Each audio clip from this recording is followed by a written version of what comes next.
Hola, bienvenidos a su podcast para científicos y no tan científicos, el podcast donde yo, Diego Martínez, contaré los hechos que detonaron en los más grandes sucesos de la ciencia, narrándole a mi hermana y a ustedes, jóvenes educandos, en palabras asimilables, experimentos perturbadores e inventos asombrosos. Bienvenidos a Science Bitch. ¡Wow! Bienvenidos a otro martes de ciencia. Martes científico. Y el día de hoy nos vamos a poner macabros. ¿Tiene que ver con desmentir algo paranormal? Más o menos. No es algo paranormal, pero es que siempre se ponen de no, es que sucedió así, porque fulanito, perenganito me lo contaron y ahí se hace un chisme y bueno, vamos a hablar hoy de la cadena chismes. descompuesta. Hoy vamos a hablar de chismes, básicamente. Mi juego favorito, el teléfono descompuesto. Hoy va a ser más o menos como un Hoy. Aquí en México es un programa de chismes o ventaneando, ¿no? Más o menos. Sí. Y yo, hace años que no veo la televisión. Bueno, aquí en México es así, a lo mejor en otro lugar donde nos escuchen, Estados Unidos, España, puede ser otro canal. Muchas señoras y uno o dos señores se juntan y chismorrean sobre las noticias del día. La farándula, ¿no? La farándula. Ok, más o menos el día va a ser igual, pero con un poquito de ciencia al final. Hoy me pondré en mi papel de Patti Chapoy. Perfecto. Y a ver, cuéntame, Dieguito, ¿qué nos traes el día de hoy? Bueno, pues desde tiempos remotos el ser humano ha producido y disfrutado de la música. Es probablemente una de las artes más antiguas junto con la pintura y la arquitectura. Al día de hoy existen un montón de tipos de música que escuchar, desde clásica hasta el mentado reggaetón, ¿no? Sin embargo, el auge de los 60s, 70s, 80s y 90s dio un paso a la globalización de la música popular. Géneros desde rock, punk, metal, pop, blues, jazz, funk, disco y hasta el reggae dieron como tal una globalización enorme de géneros. Todos estos géneros trajeron consigo personas que se volvieron famosas al producir algunos de estos tipos de música. Pero cierto grupo de aquellos intérpretes encontraron que el camino al estrellato podía ser cortado de tajo precozmente. ¿El Club de los 27 me estás hablando? ¿Sabes qué episodio es? El día de hoy tenemos el episodio número 27. ¡Ay, sí, te la mamaste! ¡Oh, yeah! Wow. Ok. A lo largo del siglo XX y XXI ha habido un mito que al día de hoy nuevamente mencionaremos, como probablemente en muchos videos de YouTube. ¿Será que es más probable que mueras si eres músico a los 27 años? ¿O es verdad que una élite de personas que mandan al estrellato a jóvenes serán después sacrificados en un culto? Porque es lo que dicen las personas de no, es que está jovencito, está tiernito y ya lo Saludable. mandamos al estrellato, vamos a sacrificarlo a un culto para seguir teniendo poder. Satan, ven a mí. Pues también es la teoría de no. Antes de que vaya en picada ahorita, donde está hasta como que está en la cúspide de su estrellato. Ya, lo matamos y que quede como estrella antes de que se vaya para abajo y termine en lo peor de lo peor. Para poder lucrar con él toda la eternidad. De hecho, si quieres, al final podemos platicar sobre eso, pero, o sea, hay extremadamente muchos artistas que al día de hoy, más de 27 años, siguen siendo estrellas, entonces no tiene un puto Pues sentido una eso. pendejada. No tiene sentido eso, ¿no? Pues eso bueno, tuvieron que haber hecho con Britney Spears. no tenerla en su casa rapándose, ¿verdad? O sea, hoy platicaremos sobre la verdad del Club de los 27. Ok. Primero, ¿qué es según la cultura popular el Club de los 27? ¿Tú sabes qué es? Pues es como un club donde entran los músicos, como bastante músicos, actores, no sé, ¿cómo se llaman? Tocadores de instrumentos, o sea, gente famosa que muere de forma, podemos decirlo, entre comillas, extraña o repentina a sus 27 años. Exacto, no es normal morir a los 27 años, por eso la mayoría de las veces cualquier muerte antes de los 65 años suele ser extraña, ¿no? Bueno, para poder saber si existe alguna posibilidad de que el riesgo de muerte de los artistas aumente a los 27 años, es de importancia platicar las biografías resumidas de algunas celebridades que fallecieron a esta corta edad. Entonces, vamos a platicar de algunas cuantas personas, unas 5, 6, 7 personillas, que encabezan como tal el club de los 27. Uno de los primeros es James Marshall Hendrix, mejor conocido como Jimi Hendrix. Nació el 27 de noviembre de 1942 en Seattle y fue el primero de 5 hijos de la pareja Al y Lucille Hendrix, ambos afroamericanos. Poco antes de que Jimi naciera, Al, el papá, fue reclutado por el ejército para combatir en la Segunda Guerra Mundial. Cuando se le avisó que su hijo estaba a días de nacer, quiso volver a casa para presenciar, pues, el nacimiento.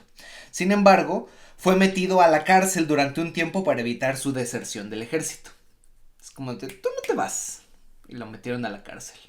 Por querer desertar. Fue por esto que Lucille tuvo a Jimi sola y lo crió por 3 años hasta que Al regresó de la milicia. Uy, di que regresó. ¡Qué suerte, señor Al! Bueno, en realidad fue una pareja muy... bueno, espera. Okay. Esta pareja tenía problemas con el alcohol y peleaban constantemente, por lo que la infancia de Hendrix fue muy movida y traumática. Cuando Jimi iba al colegio, casi siempre se le veía agarrar una escoba a modo de guitarra. Un trabajador social lo vio y decidió mandar pedir por carta al padre de Jimi una financiación para comprarle una guitarra, con excusa de que si no lo hacía, cito, el niño podría causarle daño psicológico irreparable. Ok. Pero pues ya vimos que, pues sí, o sea, si tú no cumples cierto sueño que tú quieres, al final sí eres un traumado, pues. No estaba del todo erróneo. Suena muy catastrófico, pero... It's true. It's true. Bueno, Al tomó esto de la manera más regular para un hombre casi desempleado, negro, en Estados Unidos, con problemas con el alcohol. Se lo pasó por los huevos. Me vale verga. Exactamente. Toma una pata de pollo. Ven, vamos a jugar básquetbol. Cuando Jimi tuvo 15 años, ayudaba a su padre en varios trabajos para apoyar a casa con dinero. Una de esas veces encontró en la basura un pequeño ukelele. La propietaria de la casa y de la basura en la que se estaba hurgando le dijo a Jimi que se lo podía quedar si él quería. Sí, ya no hurgues mi basura. Sí, quítate, niño feo. ¿Qué van a pensar de mí los vecinos? Ya llévate. Es que según yo, en Estados Unidos tu basura todavía te pertenece. O sea, según yo es ilegal hurgar en la basura de las personas ajenas, porque pues es propiedad ajena. ¿Y qué hacen los homeless allá en Estados Unidos? Pues es que es ilegal lo que hacen, pero bueno, o sea, Why are you outside of your house? El ukelele solo tenía una cuerda. Esto no fue un problema para el gran cerebro dotado de Jimi. De hecho, sacaba acordes sueltos de canciones de Elvis Presley mientras se pasaba sus canciones por la radio. Entonces él así como que notaba un acorde que él podía hacer y lo hacía cuando la canción estaba pasando, o sea, en el momento en el que pasaba. Como no tenía todas las cuerdas, no podía hacer todos los acordes, pero sí acordes sueltos. Pero el único acorde que sí podía hacer lo repetía y lo repetía. Un año después, la madre de Jimi, Lucille, murió a causa de una hemorragia esplénica. El vaso se le reventó. La razón fue que ella tenía cirrosis hepática por tanto chupe. Okay. Sí, lo que pasa es que, bueno, con la cirrosis hepática, la vena porta, que es una vena que también tiene que ver con el vaso, si el hígado se empieza a hacer chiquito, obstruye la vena y entonces el vaso empieza a crecer también porque se empieza a quedar la sangre y truena. Pues bueno, por eso se murió la mamá. El padre no quiso llevar a Jimi al sepelio. Le dio unos tragos de whisky y le dijo, cito, hijo, así es como los hombres afrontan las pérdidas. ¡Qué chingados! Ah, bueno. Ya quisiera yo que a mí me hubieran dado whisky. Jimmy compró su primera guitarra acústica y formó su primera banda, de hecho. Se llamaron The Velvetones. Pero en los pequeños conciertos su guitarra apenas se escuchaba a comparación de todos los demás instrumentos. Entonces era indispensable comprar una guitarra eléctrica. Su padre, al ver que no tenía caso seguir protestando en contra de su hijo, lo apoyó comprándole una guitarra Supro Ozark color blanco. O sea, ahí sí como que dijo, bueno, ya, deja de chingar. Sí, Okay, como de, toma. ya llevas muchos años chingando con esto. Pensé que era una etapa. No era una etapa. Su primer concierto con esta guitarra se hizo en el sótano de un templo en Hirsch, en Seattle. Fanfarroneando un poco con sus compañeros de cómo lo había hecho, esa misma noche sus compañeros de banda decidieron echarlo. ¿Nos vas a opacar? Vete a la verga. Luego se unió a los Rocking Kings, que tocaban de una manera más profesional por la zona. Entonces empezó a ganar dinero con ello y se empezó a volver más profesional. De ahí empezó a ganar poquito más fama. O sea, él solito se enseñó escuchando. ¡Ah, su perra madre! De hecho, por eso se cree que Jimi Hendrix fue uno de los mejores, si no el mejor guitarrista del mundo al día de hoy. Pero bueno, muchas otras personas dirán, no, es que es debatible. No, es que es debatible.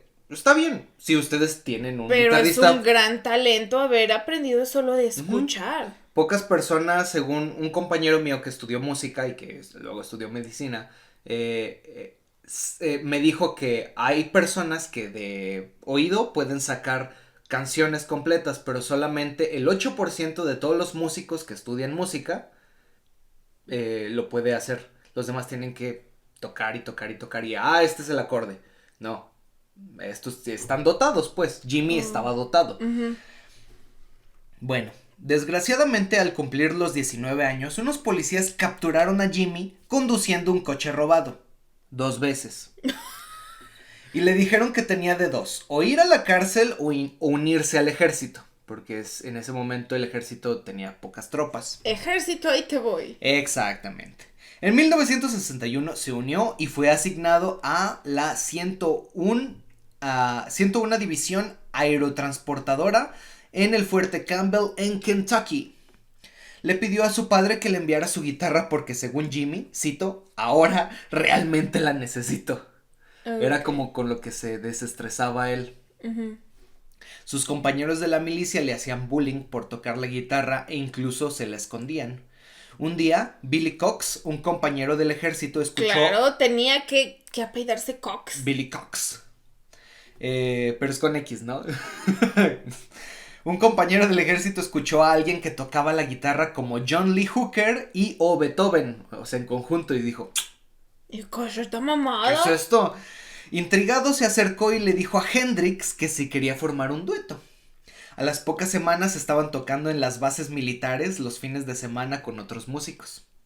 Un año después, el jefe del pelotón rellenó el informe de Hendrix poniendo, cito, no tiene interés en el ejército. En mi opinión, el soldado Hendrix nunca alcanzará los estándares de ser un soldado.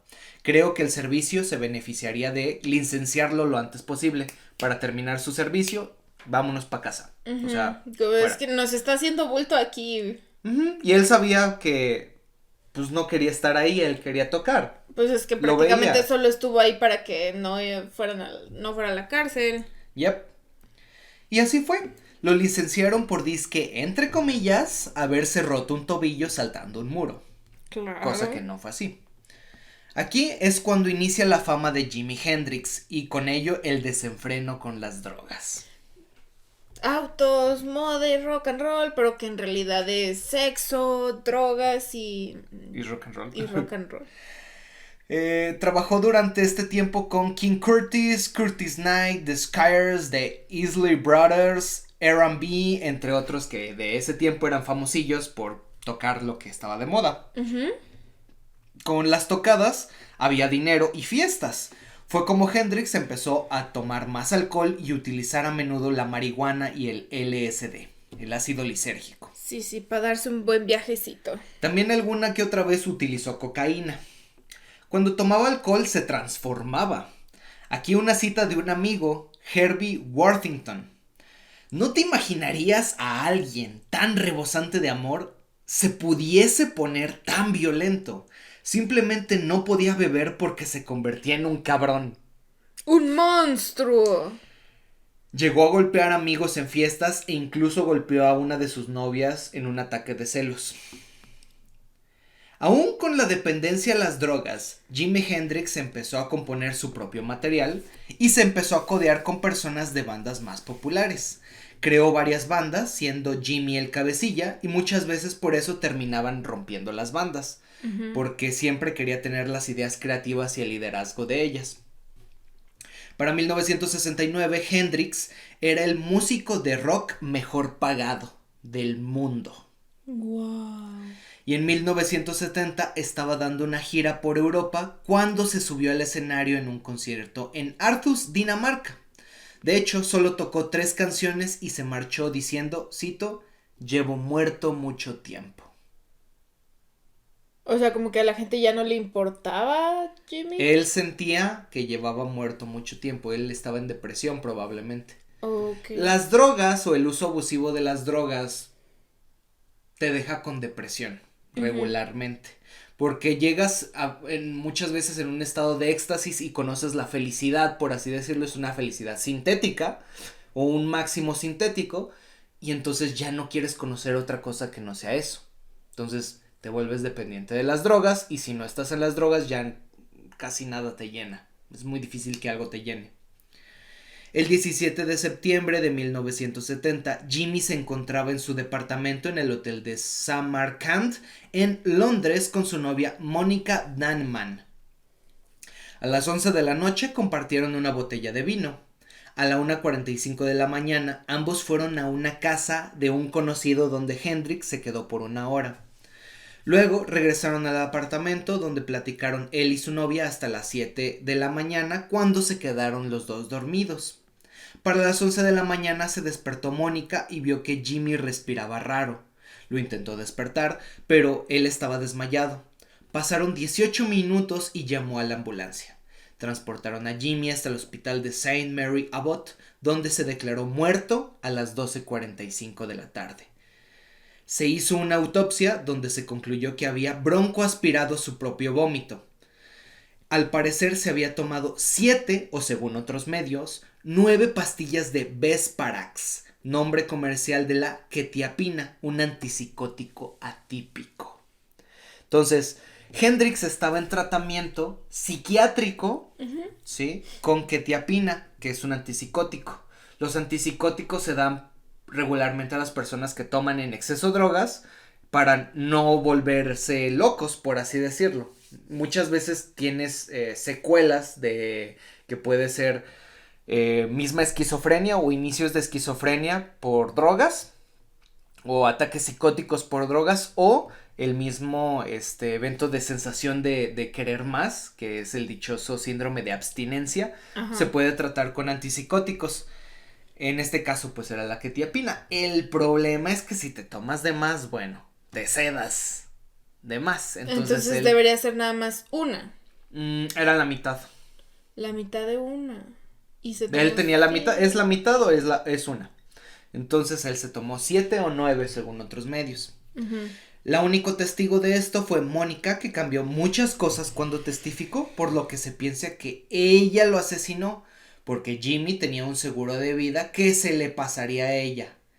Pero esas tonterías, bueno, son de conspiración. Al fin y al cabo nunca se llegó a probar pues nada. Los hechos es que Jimi Hendrix murió a los 27 años por sobredosis de una droga legal. Sin más, y de igual manera, bueno, continuemos con otra mujer. Más historias de éxito. Pocas mujeres han llegado al éxito del cual Janis Joplin ha dejado huella en Estados Unidos de Norteamérica. Janis Lynn Joplin nació el 19 de enero en 1943 en Port Arthur, una localidad industrial de Texas, y fue la hija mayor de la familia. Su padre, Seth Joplin, trabajaba en una refinería mientras que su madre había destacado por cantar en el instituto.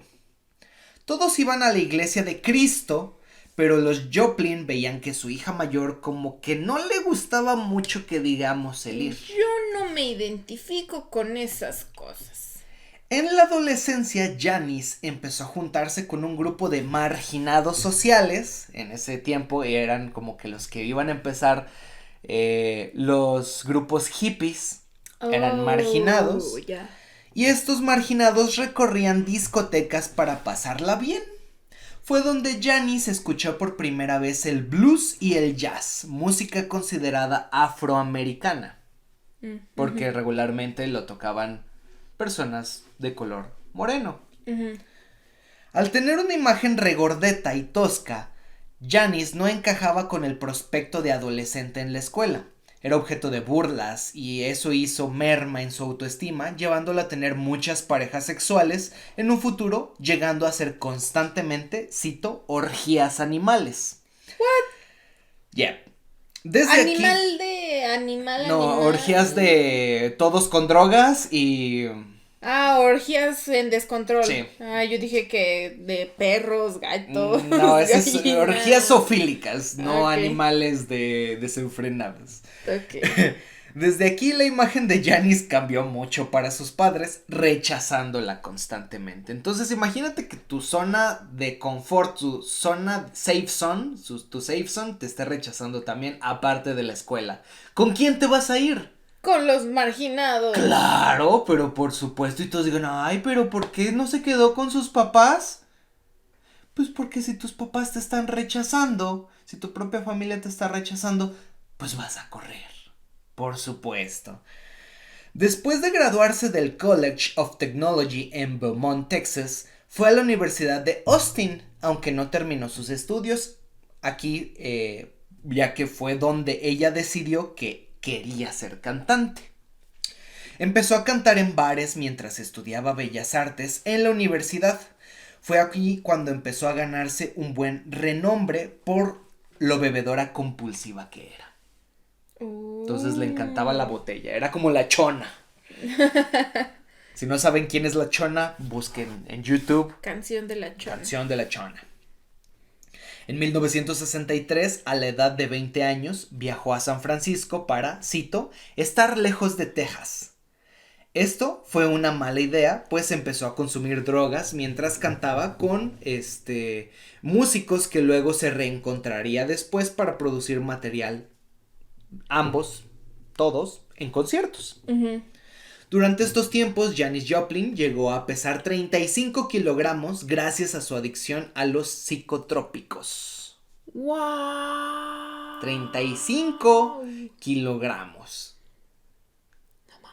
Estaban los huesos. Sí, sí, sí. Llegó a formar varias bandas, algunas con la ayuda del manager que había impulsado a Bob Dylan, Albert Grossman. En abril de 1969, Janis Joplin junto con su banda, la Cosmic Blues Band, dieron una pequeña gira en Europa. Para este momento, Janis era sumamente famosa. Era de las primeras cantantes mujeres dentro del rock y la farándula de aquella índole. Entonces era un ídolo completo. Un ícono. Era sin duda la ídola hecha y derecha, y ella decía, cito, cuando se subía a cantar, que hacía el amor con 25,000 personas en el escenario y luego volvía a casa sola. Tanto los fans como la vida rockera le ponían presión. Era tanta que se enganchó fuertemente de dos drogas: el alcohol, que la venía persiguiendo desde la adolescencia, y segundo, la heroína. Híjole, no, sáquese. La heroína, para quien no sepa, es, digamos, el primo hermano malvado de la morfina. Es el primo hermano malvado. Todo viene de el opio, que es una planta que al fin son opiáceos, pues. Entonces, la morfina, pues, es el primo hermano bueno, médicamente, y la heroína es la que se vuelve más adictiva. Sí, pero es más potente. A finales del mismo año la banda se separó y Janis decidió irse con una amiga a Río de Janeiro, donde pasó un tiempo, según ella, cito, desintoxicándose de la heroína. Sí, claro. Cuando Janis volvió, decidida y con apoyo de su manager, se hizo una nueva banda, la Full Tilt Boogie Band. Boogie. En 1970 se empezó a grabar el álbum Pearl en Los Ángeles. El 3 de octubre de ese mismo año, Janis se encontraba en el estudio grabando una de las canciones del álbum cuando le notificaron que su prometido, Seth Morgan, estaba jugando en su casa al billar con chicas que había conocido aquel día. Tenía prometido, se me hace... Era bisexual. En realidad ella nunca se llamó bisexual, se llamaba como sexual, así, libre. No, me refiero a que, o sea, se me hizo como... Se enamoró, según su biografía, se enamoró múltiples veces y él fue su último enamorado. Ah, ok. Uh-huh. Bueno. El detalle es que Janis expresó su enfado mientras estaba grabando, probablemente porque Seth no había ido a visitarla un día antes cuando él lo había prometido. Uh-huh. Sin embargo, a Janis se le veía alegre por la canción que se estaba grabando y por el avance que se hacía aquel día. A pesar de lo sucedido, se mencionó que había sido un buen día en el estudio y que para celebrarlo irían por unas copas ella y un miembro de la banda, Ken Pearson. Salieron del estudio dirigidos al bar de Bernie's Beanery y pasando la medianoche, Janis se retiró a su habitación en Landmark Motor Hotel. Porque pues ella no era de ahí, estaban grabando en Los Ángeles. Uh-huh. Se estaba quedando en un hotel. Al día siguiente, el domingo 4, por la tarde, Joplin no apareció en el estudio según lo convenido un día antes. Es como de, pues vente a grabar nuevamente mañana. Te vemos aquí a las 4 otra vez, ya te puedes ir a descansar, ¿no? Por lo que el productor Phil Rothschild comenzó a preocuparse. El administrador y representante de la banda, John Cook, decidió visitarla y encontró su automóvil Porsche descapotable en el aparcamiento del hotel. Al entrar a la habitación la encontraron muerta, tirada en el suelo a un lado de su cama. La causa oficial de su muerte fue una sobredosis de heroína, probablemente bajo los efectos del alcohol. Se investigó la muerte. Se menciona que le pasaba con regularidad que al meterse heroína se pasaba un poquito y quedaba sedada, pero nunca había llegado a más. O sea, ya le había pasado que llegó al hospital intoxicada por heroína, pero nunca le había... No se había ido tan para allá como sí, para morirse, exacto. ¿No? Se analizó la heroína encontrada en el apartamento y era curiosamente muy pura. Algo que no era regular por las cercanías. Uh-huh. Regularmente está combinado con otras madres que... Entonces fue mentira que te fuiste a desintoxicar de la heroína. Traías tu paquetito de casa. En los días subsecuentes, varios drogadictos murieron por la misma zona y por la misma razón que Janis, sobredosis de heroína. Uh-huh. Probablemente por lo pura que era. Entonces hubo alguien es que cada quien sabe cuánto se tiene que meter, entonces se metieron la misma dosis probablemente que ellos pensaban que les hacía efecto y como era más pura de lo que ellos regularmente compraban. ¿Tuvo más cabrón? Yep. Entonces por eso se piensa que realmente fue eso. Las jeringas con las que se inyectó nunca fueron encontradas. Eso significaba que alguien había estado con ella. Uh-huh. Probablemente su amiga y expareja Peggy Caserta, una de sus mejores amigas. Uh-huh. En el testamento de Janis Joplin dejaba en claro que quería una fiesta en su honor y de hecho dejó $2,500 para tal acción, como un fondo para si me pasa algo. Las invitaciones decían, cito, las bebidas son por Pearl. Pearl era el sobrenombre que le decían a ella porque era una perla de la música. Uh-huh. Y ese era su siguiente disco, Pearl. Ay. A los asistentes se les dieron brownies mágicos rellenos de marihuana. Claro. Sabrosos. Bueno, al final nunca se supo bien qué pedo con la muerte, no pasó a más, fin. Nuevamente un artista murió a los 27 años de edad. El siguiente en la lista es Jim Morrison, gran autor, cantante y poeta de la banda The Doors. Nació en Melbourne, Florida, el 8 de diciembre de 1943 con el nombre de James Douglas Morrison. Sus padres eran Clark, que tenía un origen irlandés, y su padre George Stephen Morrison, de ascendencia escocesa e inglesa. Tuvo 2 hermanos, Anne y Andy Morrison. Su padre trabajaba como militar estadounidense, precisamente almirante del primer navío nuclear en Estados Unidos. Desde niño, y por la profesión de su padre, su familia se trasladó varias veces por varias ciudades de Estados Unidos, por lo que vivió en diversas bases militares. De hecho, a los 14 años de edad ya había tenido 7 hogares. Entonces, como que estaba muy desapegado a todo y a todos. No hacía ni amigos, no, nada. Uh-huh. Bueno, según se cree, este tipo de vida sin apego a lugares o personas caló profundamente en su forma de ser. Jim se la pasaba escribiendo poesía, pintaba, leía vorazmente, y desde muy joven estuvo fascinado por la literatura y la poesía. Estudió en la Universidad Estatal de Florida y después intentó estudiar cine en la UCLA de los Estados Unidos. Decidió entonces centrarse en lo que él consideró siempre mejor, su verdadera vocación: la poesía.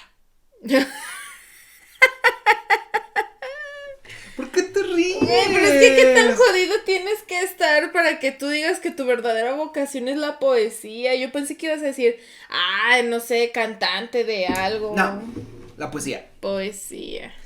Con esa intención, de hecho, se trasladó a Venice Beach, que es un malecón muy bonito lleno de tiendas en el que ya hemos ido, en Los Ángeles, California, viviendo en la azotea de un edificio y de vez en cuando en las casas de algunas mujeres. Al igual que cuando él se fue, cortó todo contacto con su familia, diciéndole a los medios, posteriormente cuando fue famoso, que todos en su familia estaban muertos y que él era hijo único. Ya vimos que no era cierto. Ajá. Esta fue una época de descubrimientos para Jim Morrison.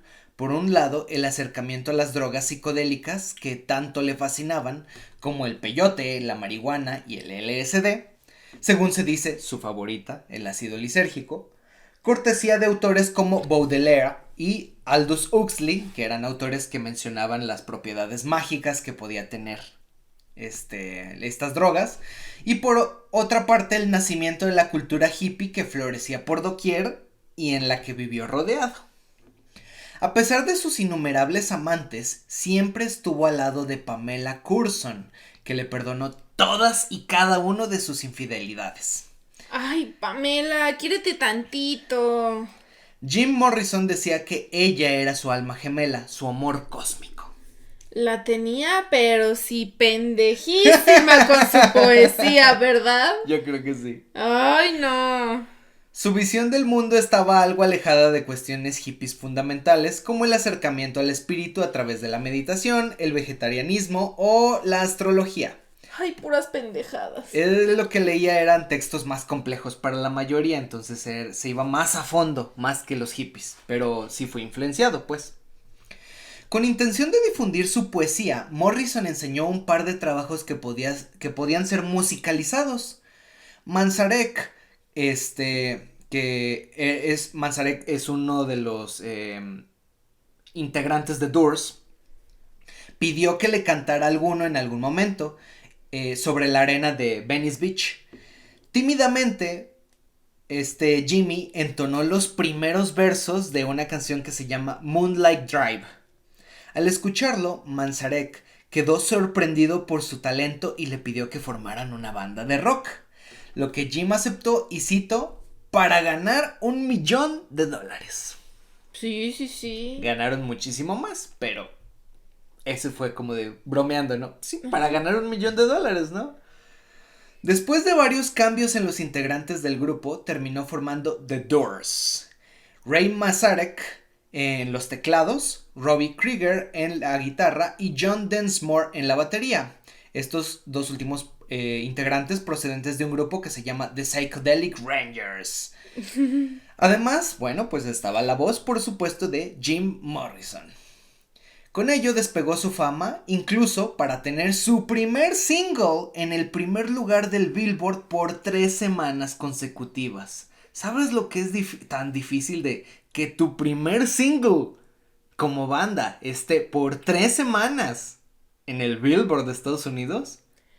Había talento, había talento. O sea, despegó así, ¡pah! Increíble, ¿no? El 9 de diciembre de 1967, The Doors dio un concierto infame en el New Haven Arena de New Haven, Connecticut, que terminó abruptamente cuando Morrison fue detenido por la policía local. Morrison se convirtió en el primer artista de rock en ser arrestado en el escenario durante un concierto. ¿Por qué?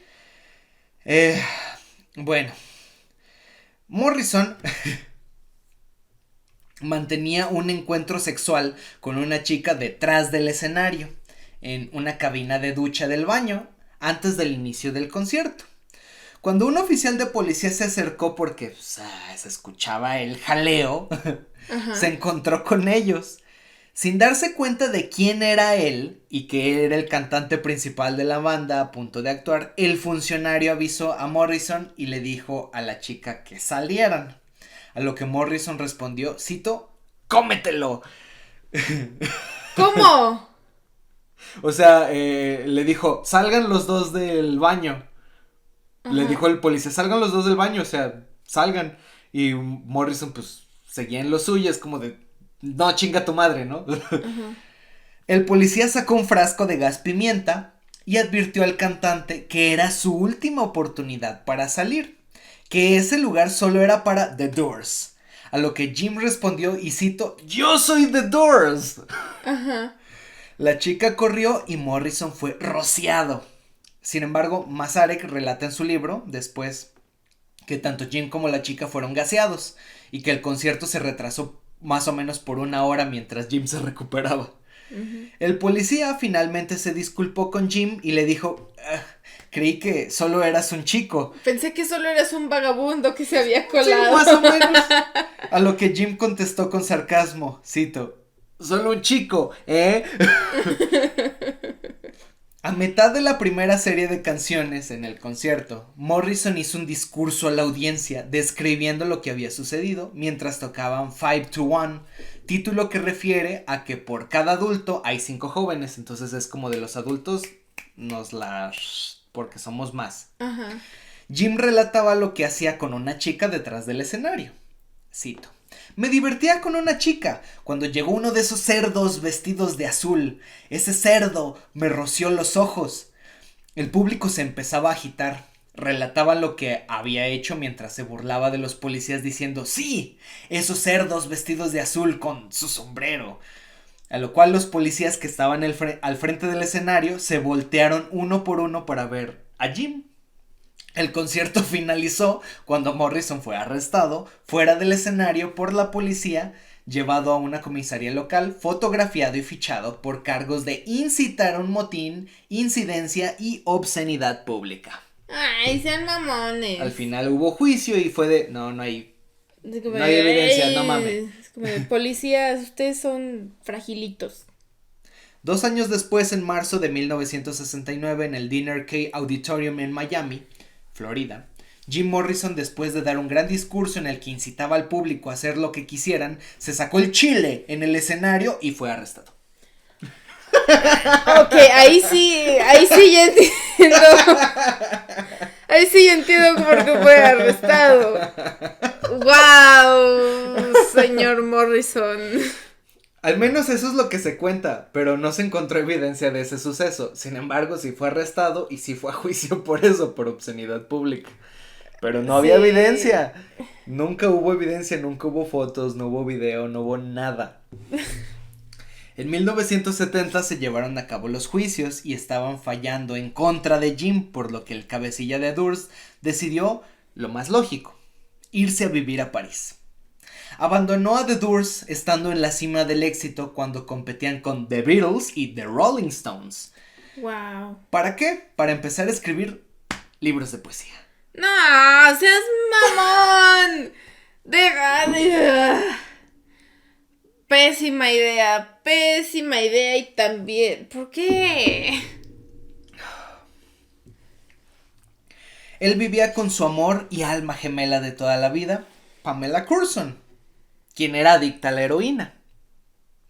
La noche del 2 al 3 de julio de 1971, Jim se encontraba bebiendo en un bar, el Rock and Roll Circus, con su novia y otros conocidos, entre ellos, aparentemente, 2 traficantes de drogas que Jim conocía y un médico. Según esta versión, porque hay varias versiones, como en todas las muertes, Jim fue al baño y no regresó. Cuando fueron por él, se dieron cuenta que estaba en una caseta de baño, sentado con la cabeza entre las piernas, pálido. Según el médico que se encontraba entre ellos, cito, nunca se citó quién fue el médico y si de verdad hubo un médico, pero se dicen que él fue. A lo mejor era una persona que sabía un poquito de medicina y el punto es que él llegó, lo checó, le tomó signos vitales y dijo, está muerto. Uh-huh. En el 2014 uno de los traficantes, de hecho es lo más nuevo, en una entrevista mencionó que él le había vendido heroína pura a Jim y a su novia para 2 dosis. Después de que Jim estuviera en la caseta tirado, los 2 traficantes llevaron el cuerpo al apartamento y lo metieron a una tina, según para que, una tina con agua caliente, según esto para reanimarlo. Porque no creían que estuviera muerto. Más bien hubiera sido con agua fría, ¿no? El agua caliente hace que el corazón te lata más rápido y la heroína, el punto es que te apaga así. Entonces con agua caliente sí mejora. Ok. Pero, o sea, si era cierto, ya estaba muerto ya. Uh-huh. Pamela Curson, que estaba en trance por la heroína, cuenta que en algún momento encontró a Jim en la bañera a la mañana siguiente. O sea, ella estaba con los 2 traficantes, pero andaba en otro tripe, sí. Ya andaba en su pedo. Sí, o sea, ella ni en cuenta de lo que estaba pasando. Entonces, cuando se le bajó, se dio cuenta de que estaba muerto Jim Morrison en la bañera. Cuando llegaron los policías, no había rastros de drogas. Se llevaron el cuerpo para hacerle la autopsia de ley y en el acta de defunción venía como paro cardíaco, la causa de muerte. Uh-huh. Aquí hay algo raro. Se supone que Jim Morrison tenía diagnóstico de fobia a las agujas, por lo que sería raro que él se hubiera inyectado. Él regularmente no consumía heroína, porque la heroína se inyecta. Sí, es un cristal que se pone con agua en una cuchara, lo calientan el agua para que se disuelva más rápido el concentrado, con una jeringa sacan lo que está medio hirviendo y para adentro.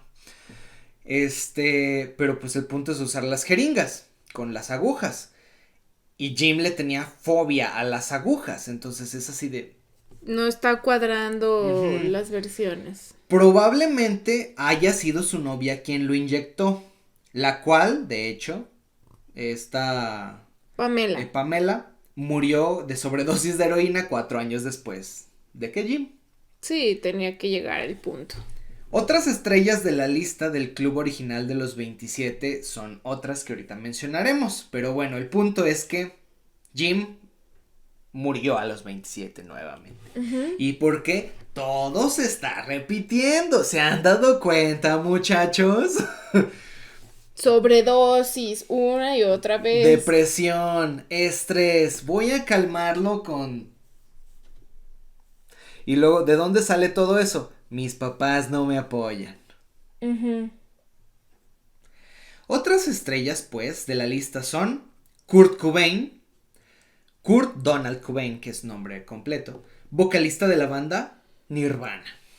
Kurt fue diagnosticado con trastorno por déficit de atención e hiperactividad en su niñez. Este tipo de pacientes suelen usar drogas depresivas como la marihuana para calmar esa sensación interna de mantenerse siempre activos, porque no gusta. Y en efecto, Kurt la empezó a utilizar desde los 13 años. Tenía otras enfermedades, Kurt, como dolor estomacal crónico y escoliosis, que es espalda, o sea, los huesos de la espalda, las vértebras desviados. Sí, desviadas. Eso le provocaba estrés y un poquito de dolor toda su vida. Esto lo llevó, de hecho, a utilizar heroína durante las giras que hizo con Nirvana. ¿Por qué? Porque como la heroína es primo hermano de la morfina, que es un alto anestésico, pues es anestésico y es en un inicio analgésico, dependiendo de la dosis. Ayudaba a olvidarse del dolor. Claro.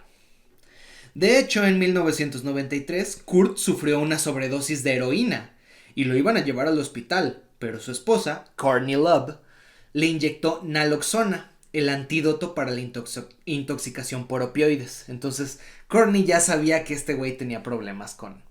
Así, ya se sabía el protocolo. Entonces, otra vez. Y le consiguió lo que es este antídoto. Entonces, ¡pum! Lo regresaron de nuevo porque es este antídoto. Kurt regresó en sí y de hecho ese día Nirvana se presentaba en un concierto. Y dio de los mejores conciertos que tuvo en la época. Wow. Yeah. Wow. Yeah. El 8 de abril de 1994, el cuerpo sin vida de Cobain fue descubierto en una habitación encima de su garage por un empleado de Beck Electric, Gary Smith. Smith llegó a la casa esa mañana para instalar un sistema eléctrico de seguridad y vio el cadáver pensando que era un maniquí. Con la excepción después de que vio una pequeña cantidad de sangre saliendo del oído de Cobain, Smith informó que no había notado signos visibles de traumatismo y al principio creyó que estaba de hecho dormido, que se había desmayado. Smith encontró lo que parecía ser una nota de suicidio en un pequeño jarrón de flores, diciendo entre otras tantas cosas, cito: "Por favor, Courtney, sigue adelante. Por Frances", la hija de Courtney de Cobain, "por su vida, que va a ser mucho más feliz sin mí. Los quiero". Se encontraba una escopeta al lado del cuerpo. La autopsia reveló que la causa de muerte en efecto era una bala en la cabeza y probablemente había muerto el 5 de abril, 3 días antes de haber encontrado el cuerpo, arriba de su garage. Como que aquí hay algo raro, ¿no? Sin embargo, al hacer la investigación se encontró que el cuerpo de Kurt tenía en su sangre tanta heroína que podría haber sido imposible que él hubiera cargado la escopeta y se hubiera disparado. O sea, te anestesia tanto que quedas, o sea, babeando. Bulto. Sí, en calidad de bulto. Calidad de bulto. Además de que ni la escopeta ni el bolígrafo que se utilizaron para escribir la carta tenían sus huellas dactilares. Sospechoso, ¿no lo crees?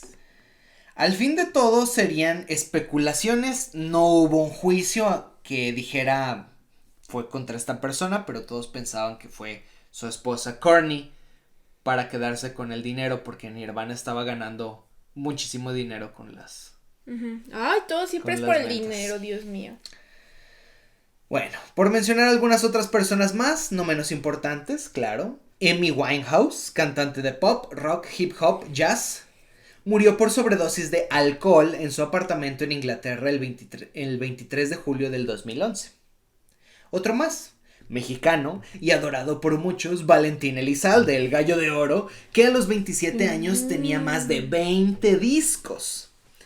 Murió acribillado por el Cártel del Golfo por cantar una canción suya llamada A mis enemigos, la cual tenía toques de narco corrido y se interpretaba o se podía interpretar así cuando se hablaba, bueno, de esta canción. Por último, y para pasar ya a la parte científica, Kim Jong-hyun, vocalista de Shinee. No, ¿por qué me estás haciendo esto? No, nos van a funar. Se suicidó inhalando monóxido de carbono después de haber grabado su segundo disco como solista. ¿Tú qué sabes de eso? Yo no quería. ¿Por qué me haces esto? Porque lo dejé al final para que vieras mi reacción, ¿verdad? Para que me vieras enojada, para que me vieras triste. Sí. Como eres hijo de puta. Pues no, Por lo que yo me enteré, Jonghyun, pues sí, formaba parte de la banda SHINee. También se suicidó a sus 27 años. Ok, Shine y luego. SHINee. Chinos, ok. Se suicidó a los 27 años por, muy, bueno, según se dijo que fue por depresión, porque ya llevaba muchos años con depresión. Dejó su carta de suicidio. Ahorita no recuerdo muy bien, pero de lo que recuerdo me acuerdo muy bien, fue tan traumático para mí porque él era mi favorito de la banda. O sea, era mi favorito de la banda. Seguramente de todos, porque querían que fuera solista, ¿no?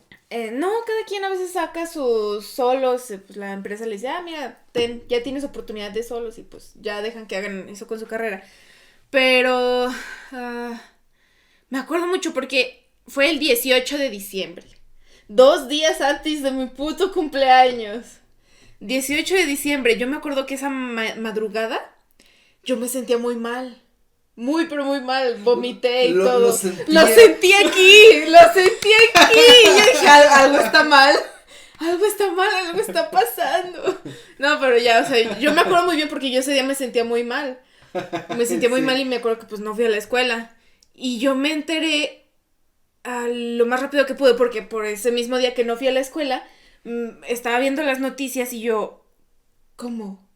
¿Qué? Y ya me puse a investigar todo y las horas siguientes pues ya se dijo que no, pues sí, se suicidó prendiendo carbón en una cacerola y cuando lo encontraron en el apartamento pues ya estaba muerto y lo que leí fue que horas antes le había mandado un mensaje a su hermana diciendo como que ya estaba harto, que ya no podía, que pues ya necesitaba su descanso. Y lo que más se me quedó fue que en el mensaje le puso a su hermana, dime que lo hice bien, dime que cumplí con lo que debía haber cumplido, o sea, dime que hice un buen trabajo.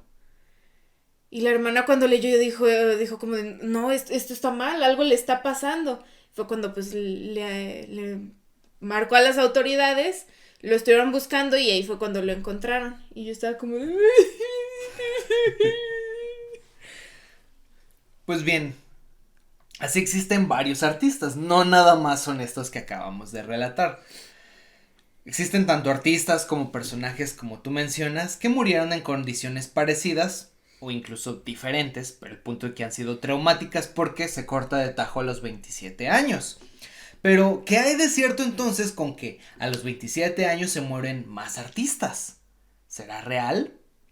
Bueno, pues se hizo un estudio retrospectivo. ¿Qué significa retrospectivo? Es que se toman muchos datos que ya sucedieron, muertes o digamos nacimientos, bla, bla, bla, muchos artistas, y se tomaron con este estudio lo que fueron artistas que de Reino Unido desde 1954 hasta el 2007, ¿sí? ¿Por qué desde 1954? Es porque desde el término de la Segunda Guerra Mundial empezó a haber como que más liberación con respecto a eso, ¿sí? O sea, con respecto a intérpretes, música, etcétera. 2007 porque fue como que las últimas de Billboard poperos noventero, pues, aunque ya estuvieran en los 2000. Y se definió como artista famoso, que al menos una persona que haya tenido una canción en Billboard que haya sido número 1 por al menos una semana. Uh-huh. Eso pues, o sea, tú tienes una canción, tienes un single en Billboard por una semana, uh-huh, y teóricamente ya eres famoso, ¿sí? Y esa canción pues a lo mejor te puede vender un chingo de dinero. Y a lo mejor otras personas se van a interesar en ti y a lo mejor, bueno, puedes producirme más singles. Uh-huh. Porque ya fuiste famoso. Sí, sí, sí. Entonces, eso se consideró como persona famosa en este estudio. Se hizo una gráfica estadística en la cual podemos ver cuántos murieron a la edad de 27 años y además las otras fechas de muerte. O sea, si murieron a los 40, cuántos murieron en 40, cuántos murieron en 50, cuántos murieron en 45, bla, bla, bla. Uh-huh. Bueno, esto nos da un riesgo de morir a esta edad si eres músico en Reino Unido, Nada más porque ese es el estudio. No en Estados Unidos, no en Japón, no en China, no en Sur Corea, etcétera. O sea, sino nada más en Reino Unido, siendo estrictos en cuestión de ciencia. Pero hablando de la misma época, podemos hablar un poquito de que globalmente serían las mismas condiciones también en estos otros lugares. Uh-huh.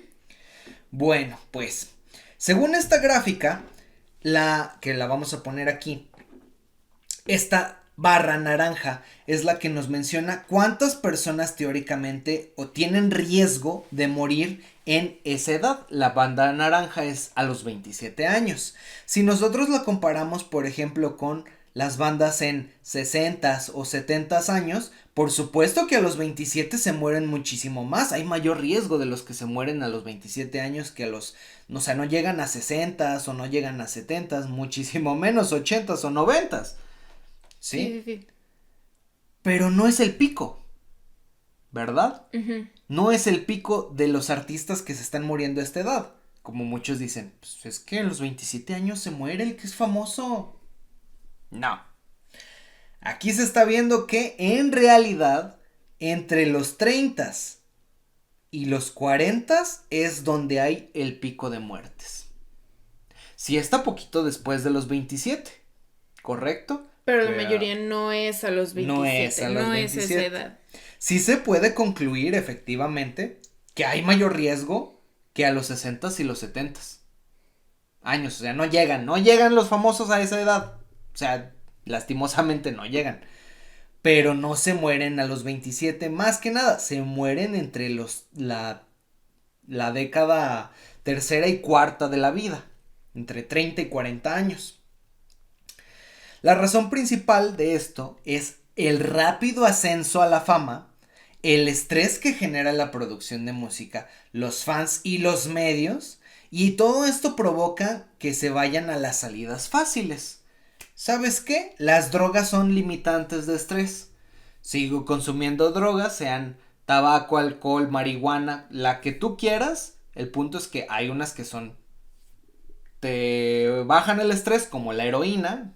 Sí, o sea, te apagan así de, ay, qué bonito es dormir, y ya. No hay estrés, no existe.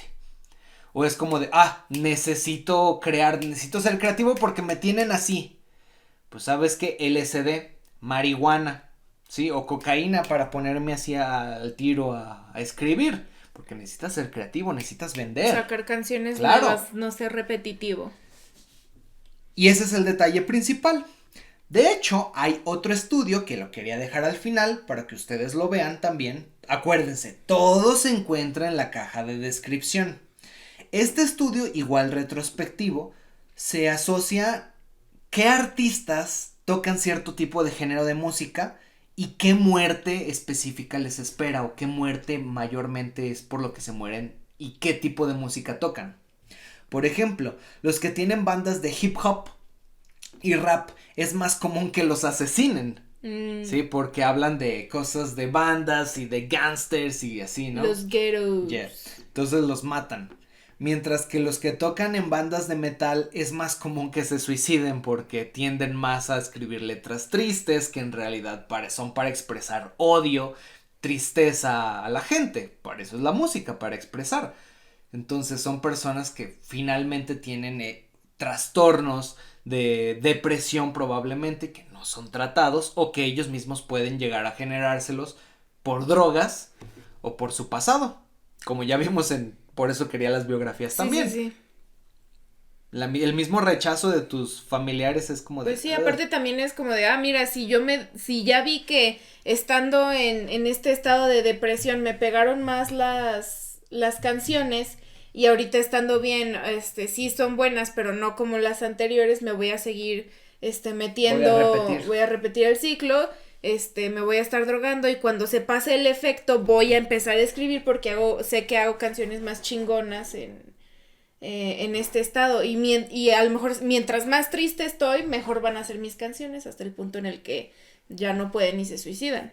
Yep. Bueno, podemos concluir que es un rotundo mito el Club de los 27, pero sigue siendo de cultura, pues, popular, ¿no? Pero eso es lo que dice la ciencia. Uh-huh. No no hay un índice de mayores muertes a esta edad. Sin embargo, alrededor de la tercera década de la vida, si acabas de entrar al estrellato, es más seguro que abuses de todo tipo de drogas y un día falles a la hora de su consumo. Probablemente. Porque la mayoría pues son así, ¿no? De los que hemos visto. Y básicamente así termina el mito del Club de los 27. Nuestro capítulo número 27. ¿Qué te pareció? Pues, estuvo interesante. Yo no sabía que se había hecho un estudio para ver como las estadísticas de y hay más, no nada más en Reino Unido, nada más lo quería porque era como que el más grandecito que agarraron de personas. Ah, sí, aparte yo nunca he creído en eso, siempre se me ha hecho una reverenda mamada que es como de, pues son casualidades, o sea, también tienes que indagar en la vida del cantante, ver su pasado, ver cómo vivía y no simplemente porque alguien más arriba, así, un ser supremo quería que ya no siguiera siguiera produciendo música, era como de, no, simplemente hay gente mierda que se junta con esa persona y no lo quiere ver triunfar, o gente que es mala influencia y simplemente pues estaba en un mal momento y se aprovechó y lo mató, no era porque un culto estaba obsesionado con esa persona, no, hay gente mierda en todos lados que puede hacerte daño en cualquier momento. En efecto. Entonces, básicamente eso es lo que dice la ciencia. Muchísimas gracias por escucharnos, muchísimas gracias por vernos. Ya saben que suscríbanse, por favor, ya mero llegamos a los 100. Suscríbanse, maldita sea. Estamos haciendo cosas chidas por ustedes. Sí. Estamos grabando a la 1 de la mañana por ustedes. Esos Funkos no se van a comprar solos, hijos de su puta. Bueno, al fin y al cabo, pues ya saben, todas nuestras redes sociales se encuentran en la caja de descripción. Pueden seguirnos en Twitter, Instagram, Facebook. Métanse al grupo de científicos en Facebook. Ya ahí les subimos cosas muy chidas todos los días.